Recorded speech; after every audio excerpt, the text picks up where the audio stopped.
Hey, what's going on, y'all? Welcome to another episode of a Pondering Poet series. So, one of the things I wanted to do in this next episode is talk about one particular thing that I believe us as African Americans, Africans, you know, Black Jamaicans, so on and so forth, when it comes down to Black people that we don't really know about, let alone understand or, delve into or look into is something called epigenetics. Now we know about genetics when it comes down to, our parents and, our ancestors and, us, having certain traits based on the genetics of both our mother and our father, as far as the sperm and the egg coming together and then our DNA being created. But one of the things that I believe we really don't know about because there's, I would say, now starting to happen a good amount of information about this particular concept, being more, delved into, but we don't really know about epigenetics, because, it's a term that, has more so just been recent within, quite a few years. Um, But the reason why I wanted to talk about epigenetics and the African diaspora, when it comes down to all Black people around the world, let alone us only excluding ourselves to specific countries, is based on the concept of us really understanding certain things that potentially could happen to us as far as us being given a specific catalyst. Catalyst being, let's just say we have, an uncle who is an alcoholic. We end up being around that uncle consistently. The uncle is constantly drinking, and it pushes something in us, with the scope of being in an environment where we're around an alcoholic to want to start drinking ourselves and eventually become an alcoholic ourselves. Where to be able to talk about certain things like generational curses, to give one example. Generational curses as far as things that have happened in the past to, our ancestors, and also things that have happened in the past to our elders, but is being exuded by our elders in a certain way, and we are around certain behavior that inevitably pushes us to have certain changes within ourselves to do the same things they're doing or exude the same traits they're exuding through the scope of just doing what is considered to be the norm, where it may not necessarily be a norm that we want to, continue to do that essentially will have or be passed down from generation to generation.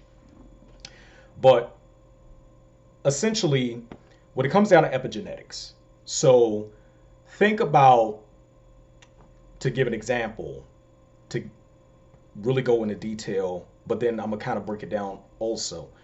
Think of a situation where you have one of your ancestors that, they constantly grew up around, harsh environments, what may have you, and it pushed them, to, let's just say, do, some type of drug, whatever the drug is, doesn't matter.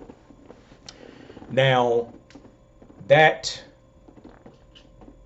thought process that that ancestor ends up going through, in addition to the decisions that they end up making with what I like to call self-identifying with their trauma, or them going through certain hardships that they don't know how to get through, they end up using a drug as a means to be able to suppress the trauma that they're going through, but they don't realize that it's only suppressing their pain, not necessarily healing their pain.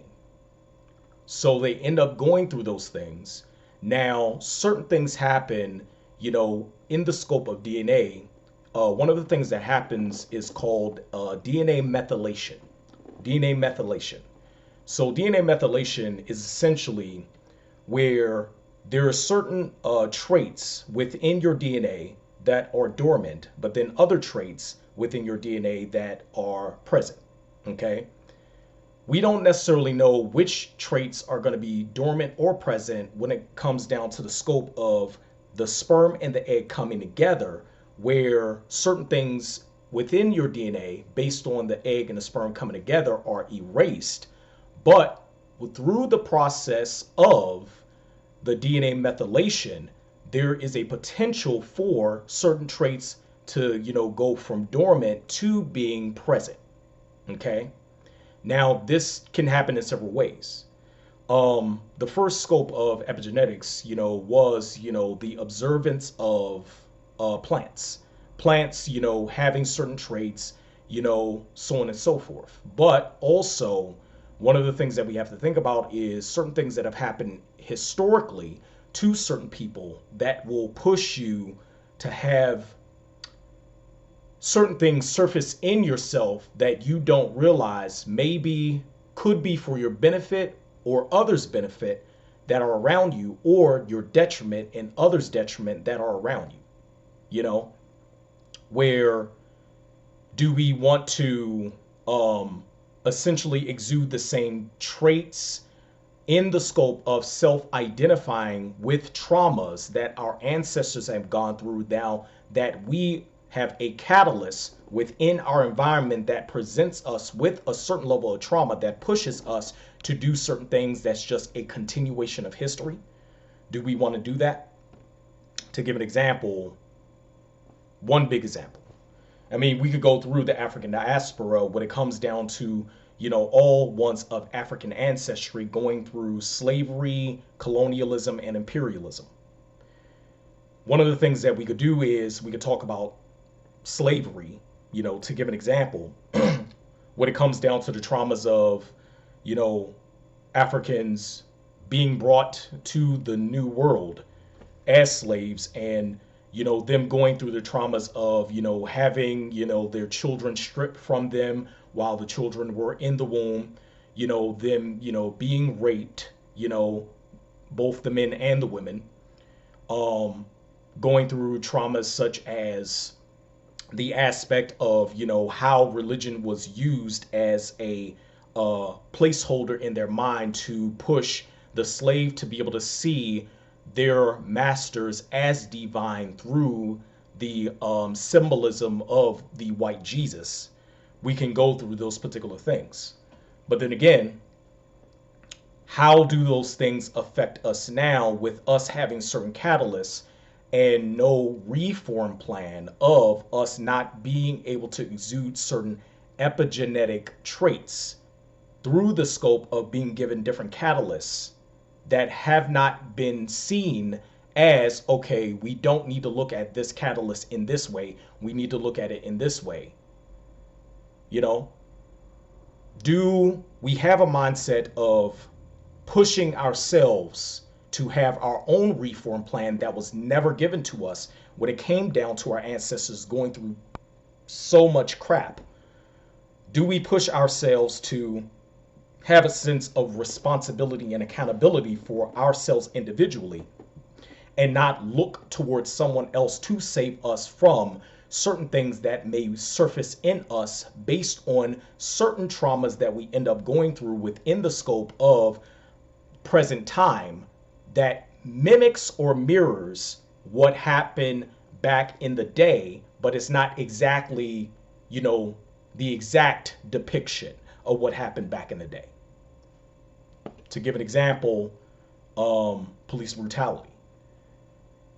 Police brutality, when it comes down to, Black lives and talking about the scope of, what's happening right now in the world as far as race relations more specifically in the United States.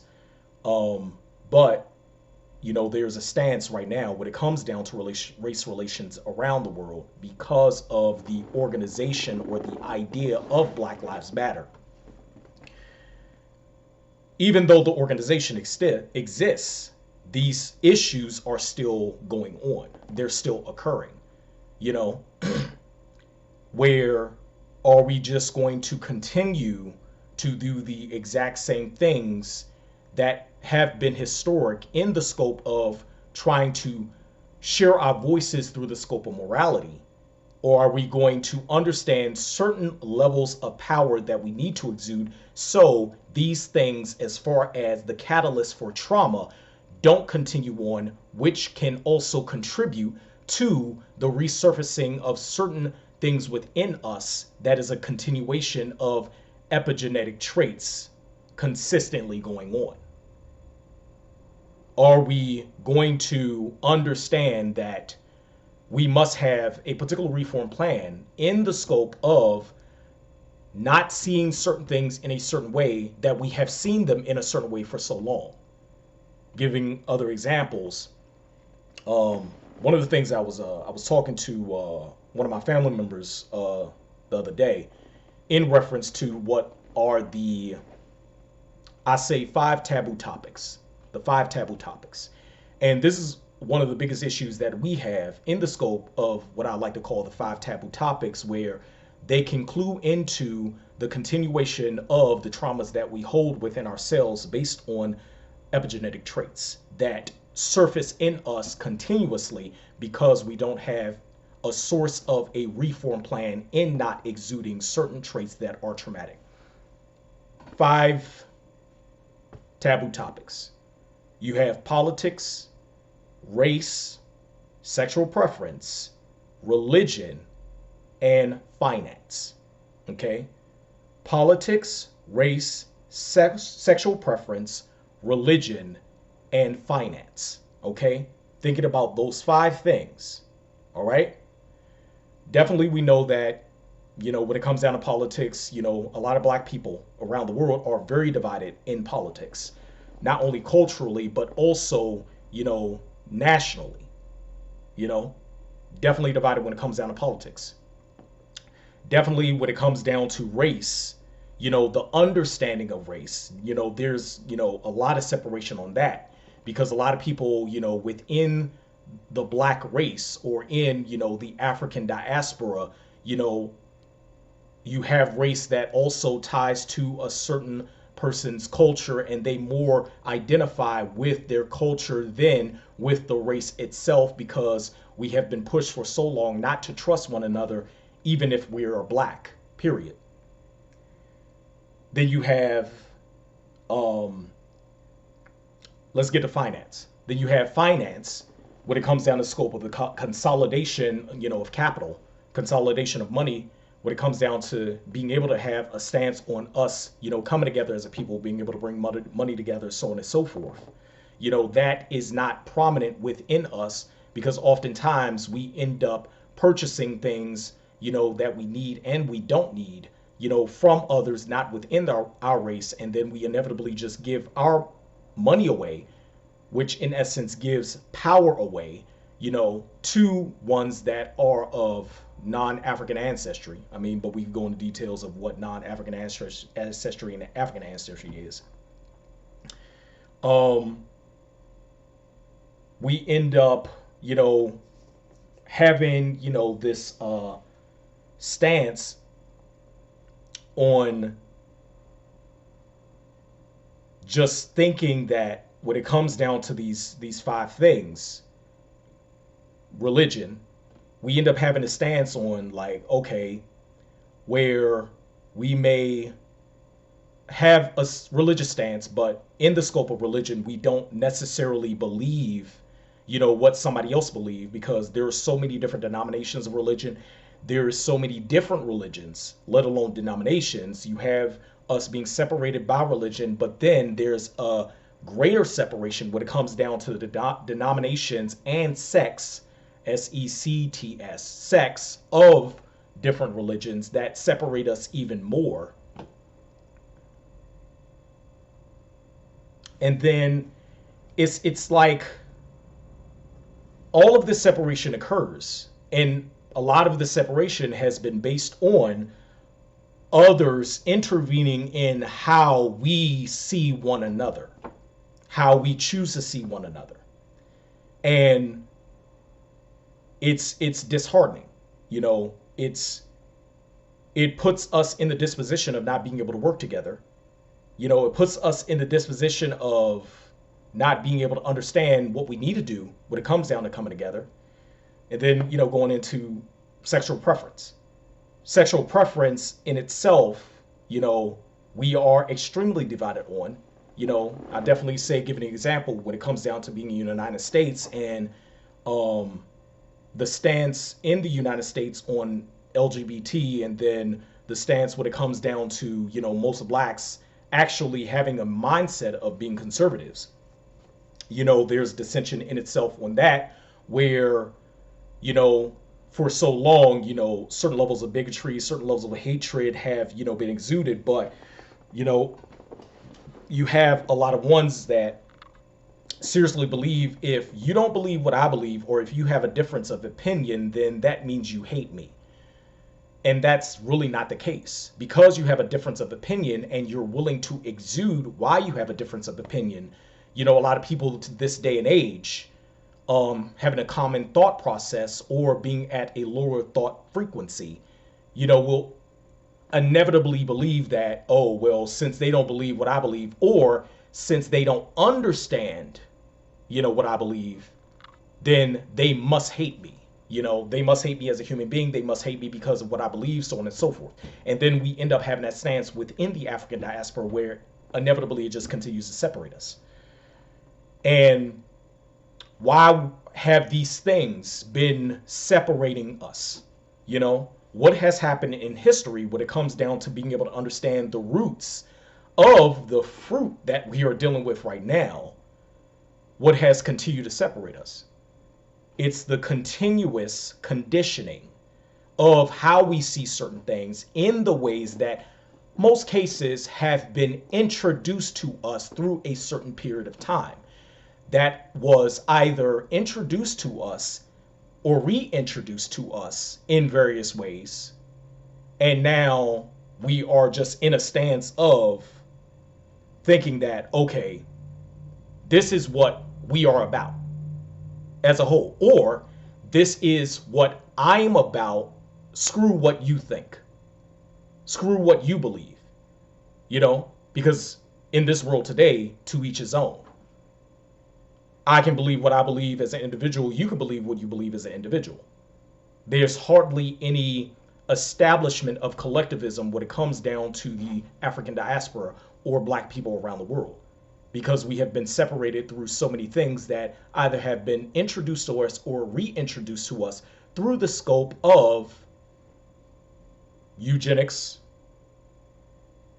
or I'll say from a bigger stance or bigger view, self-preservation. But one of the things that I would like for us to be able to understand is, how often do we believe in certain things that inevitably continues to separate us versus believing in things that can bring us together as a whole? When it comes down to who we were and who we should be now. If we have a hyper individualistic mentality on things, then inevitably that's going to continue a certain level of dissension amongst us. And that's not good. It really isn't. I want to be there for us. Definitely there for us first. And I want to learn better on how to be there for us.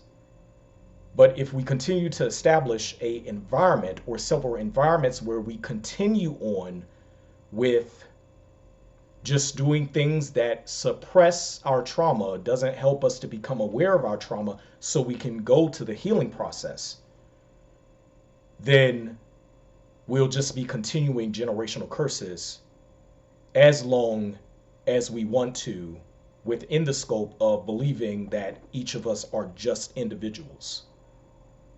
And there is no point of us coming together as a whole.